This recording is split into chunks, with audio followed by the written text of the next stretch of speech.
जो ब्राह्मण वेद शास्त्र का अध्ययन करके दूसरों को इनका ज्ञान कराता है वह महान फल का भागी बनता है।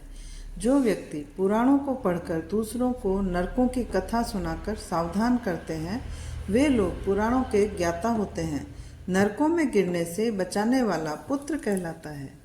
धर्म का उपदेश देने वाला तथा पुराण वेता गुरु विष्णु महेश और ब्रह्मा का ही रूप होता है। वह अपने ज्ञान द्वारा मनुष्यों का उद्धार करता है।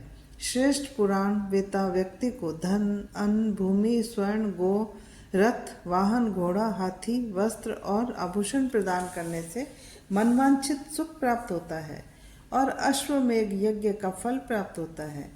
अनाज उत्पन्न करने वाला उत्तम खेत दान करने से 10 पहली और 10 पिछली पीढ़ियां तर जाती हैं।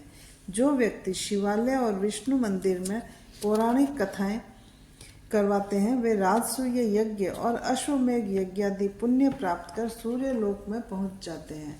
देवताओं के सामने पौराणिक कथा कहने से 1000 गुना पुण्य मिलता है और मोक्ष की प्राप्ति करने की इच्छा रखने वाले को शिव पुराण की कथा श्रद्धा पूर्वक सुननी चाहिए। यदि लगातार कथा को सुनना संभव नहीं हो तो प्रतिदिन 2 घड़ी बैठकर ही कथा सुननी चाहिए, पर सुननी जरूर चाहिए। यदि यह भी संभव न हो तो महीने में 1 बार तो कथा अवश्य सुननी चाहिए। ज्ञान प्राप्ति के लिए लगातार योग शास्त्रों का अध्ययन करना चाहिए। पुराणों का अध्ययन करने या उन्हें सुनने से पापों का नाश होता है और धर्म की वृद्धि होती है। अतः किसी न किसी पुराण को श्रद्धा पूर्वक सुनना या पढ़ना चाहिए। जैसे पुराणों का महत्व है वैसे ही सामान्य दान का भी महत्व है।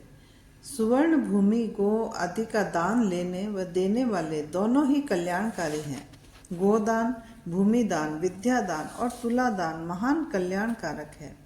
याचकों को श्रद्धा के साथ गाय अन्न भोजन वस्त्र छाता जूते आदि का दान अवश्य देना चाहिए। ब्राह्मण को और दीन व्यक्तियों को उदारता से दान देने से परम कल्याण होता है। 10 प्रकार के महादान हैं जो इस प्रकार है।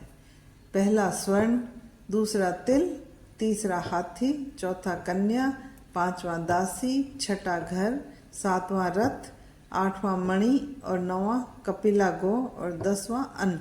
इनको दान करने से मनुष्य भवसागर से पार हो जाता है। राजा रघु ने स्वर्णमयी पृथ्वी का दान करके महान यश कमाया था। कपिला गो को वस्त्राभूषणों से युक्त करके सींगों को स्वर्ण से मंडकर तथा खुरों को चांदी से मंडवाकर दान करने से लोक परलोक का सुधार कर मुक्ति को प्राप्त कर लेता है। इसकी गिनती सर्वोत्तम दानों में की जाती है। घर की सबसे प्रिय चीज का दान सबसे उत्तम है। तराजू में अपने भार के बराबर स्वर्ण धन अन्न को तोलकर द्विज को दान देने से जाने अनजाने में किए गए सभी पाप नष्ट हो जाते हैं। इस दान का नाम तुला दान है। तुला दान करने से व्यक्ति को इंद्र की पदवी मिलती है और स्वर्ग में दिव्य भोगों को